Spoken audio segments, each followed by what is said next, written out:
ହୀରା ମୁଦି ଓ ରୁଟି। ସନ୍ଥ ଫରିଦ୍ ଥିଲେ ଅତ୍ୟନ୍ତ ଦରିଦ୍ର, କିନ୍ତୁ ତାଙ୍କର କୌଣସି ପାର୍ଥିବ ପଦାର୍ଥ ପ୍ରତି ଆସକ୍ତି ନଥିଲା। ଥରେ ଜଣେ ଧନୀ ବଣିକ ଫରିଦକୁ ପରୀକ୍ଷା କରିବାକୁ ଚାହିଁଲେ। ତେଣୁ ସେ ଜଣେ ଲୋକଙ୍କୁ ହୀରା ମୁଦିଟିଏ ଦେଇ ଫରିଦଙ୍କ କୁଡ଼ିଆର ବାରଣ୍ଡା ତଳେ ପକାଇ ଦେଇ ଆସିବାକୁ କହିଲେ। ଲୋକ ଜଣକ ତାହା କଲେ। ସକାଳେ ଫରିଦ୍ କୁଡ଼ିଆ ବାହାରକୁ ଆସନ୍ତେ ତାଙ୍କୁ ମୁଦିଟି ଦିଶିଗଲା। ସେ ତାକୁ ଉଠେଇ ଆଣିଲେ ଓ ତାକୁ ଧରି ବଜାର ଆଡ଼େ ଚାଲିଲେ। ଏ କଥା ଲୁଚି ଦେଖୁଥିଲେ ବଣିକ। ଫରିଦ୍ କ'ଣ କରୁଛନ୍ତି ତାହା ଦେଖିବାକୁ ତାଙ୍କ ମନରେ ଆଗ୍ରହ ଜାତ ହେଲା। ତେଣୁ ସେ ତାଙ୍କୁ ଅନୁସରଣ କଲେ। ଫରିଦ୍ ଗୋଟିଏ ଦୋକାନରେ ପହଞ୍ଚି ଗୋଟିଏ ବେଳ ଲାଗି 2ଟି ରୁଟିର ବରାଦ ଦେଲେ ଏବଂ ଦୋକାନୀକୁ କହିଲେ ଯେ ତାଙ୍କ ପାଖରେ ମୁଦ୍ରା ନଥିବାରୁ ମୂଲ୍ୟ ଭାବେ ସେହି ମୁଦିଟିକୁ ଦେବାକୁ ଚାହାନ୍ତି।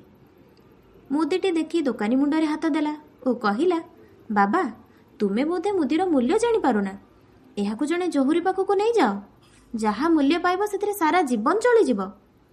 ଫରିଦ୍ କହିଲେ, ମୁଁ ଜାଣେ ଯେ ତାହା ହେଉଛି ଏକ ହୀରା ମୁଦି, କିନ୍ତୁ ମୋର ଯାହା ଦରକାର ତାହା ହେଲା ଦିନରେ ଥରକ ଲାଗି ଖାଦ୍ୟ। ତାହା ହେଲା 2ଟି ରୁଟି।